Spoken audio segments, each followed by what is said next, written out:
Cristo não é o centro. Esse é o problema da igreja em todos os sermões que estão sendo pregados, ou seja, de uma maneira geral, no dia de hoje, em todos os cultos, porque não é sobre Cristo.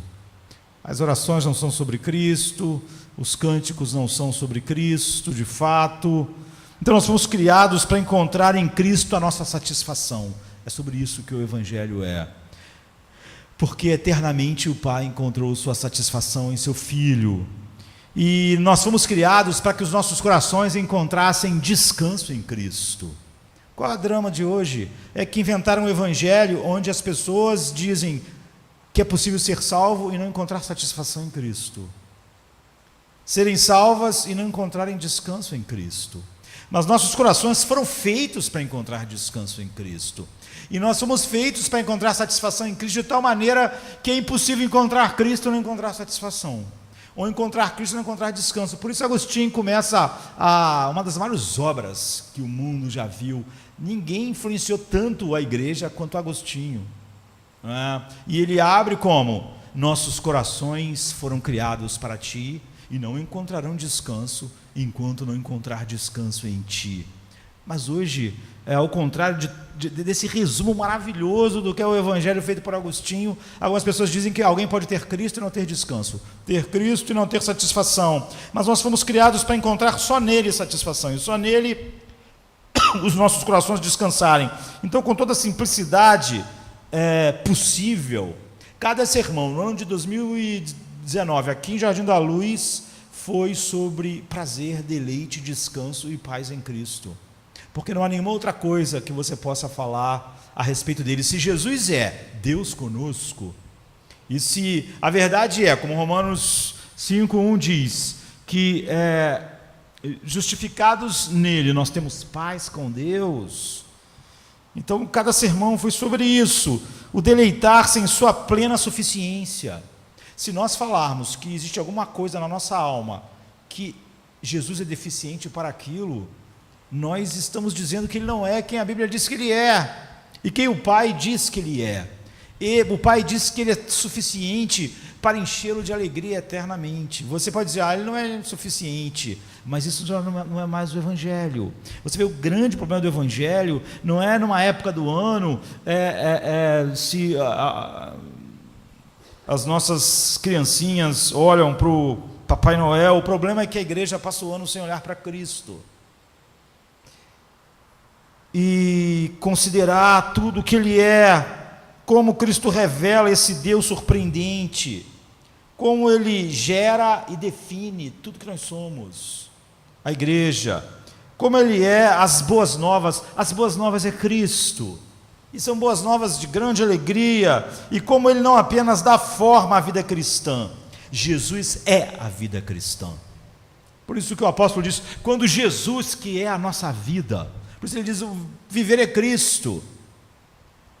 Ele não dá forma, ele não fala o que é a vida cristã, ele é a vida cristã. Como isso é desesperadamente necessário hoje, não é?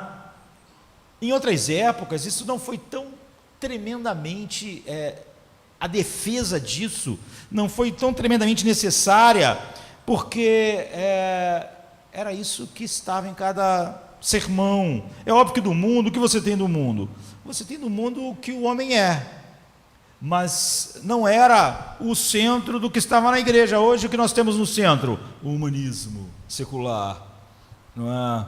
E na época dos puritanos, por exemplo, é difícil, eu não sei nem quantos sermões puritanos eu já li na minha vida, ou quantos livros escritos por esse grupo de homens que em um século e pouco produziu mais do que o resto inteiro da história da igreja. Mas se você vê os títulos dos livros, os títulos dos sermões dos puritanos, você vai ver que não se parece nada com hoje. Os títulos são assim: as insondáveis riquezas de Cristo, ou o Cristo demonstrado, ou a glória de Cristo.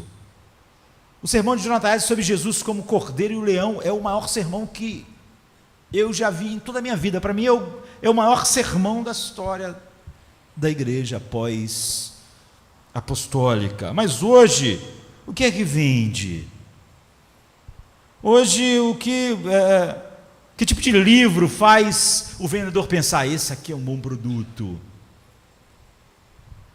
Isso aqui faz o vendedor ficar alegre, sorrir. É um livro que o assunto é o leitor.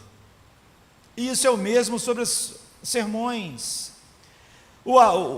Um sermão é interessante e ele é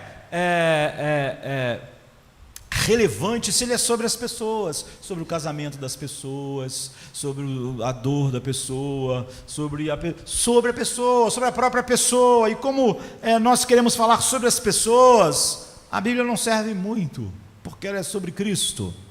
É por isso que o que tem sido pregado é o humanismo secular, psicologia secular, porque o homem psicológico quer ser feliz, ele quer ouvir sobre ele não quer ouvir sobre Cristo.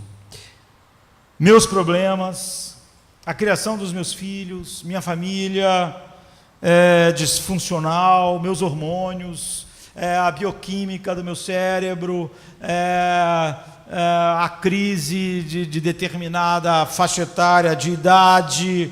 As pessoas querem ler a respeito de si mesmas, elas querem ouvir a respeito de si mesmas, e elas não querem nada que as deixe sem sentirem quem elas acham que devem ser. E é claro, mas que isso é assim, mas não é isso que consiste a vida, queridos. A vida não são essas coisas, a vida não é sobre você e a vida não é sobre mim. Paulo diz assim, para mim o viver é Cristo. É sobre isso que é a vida. Se você perguntar para mim assim, sobre o que é a vida? A vida é sobre Cristo. Paulo diz assim, sim, deveras considero tudo como perda por causa da sublimidade do conhecimento de Cristo Jesus, meu Senhor. Filipenses 1, 21 e 3, 8. Pelo qual eu perdi tudo. É sobre isso que é a vida. Palavras que parecem ser chocantes hoje, facilmente descartadas, parece um emocionalismo excessivo. Não é possível que Cristo seja isso tudo para Paulo. Não é possível que cada sermão deva ser sobre Cristo. Não é possível que todo o plano eterno de Deus é sobre Ele. Mas quanto mais alguém vai por esse caminho, mais mostra que o seu coração não se parece com o de Deus. Mas Paulo não estava delirando quando falou isso, ele estava falando simplesmente a coisa mais sábia que uma mente humana pode pensar. E um homem pode dizer que a vida se encontra em Jesus Cristo, o autor e a fonte da vida. Se eu quero vida, eu quero Cristo. A única fonte da vida é Cristo. Se o conhecermos de forma apropriada, nada vai ser mais desejável. Você só deseja mais alguma coisa do que Cristo porque você não conhece Cristo.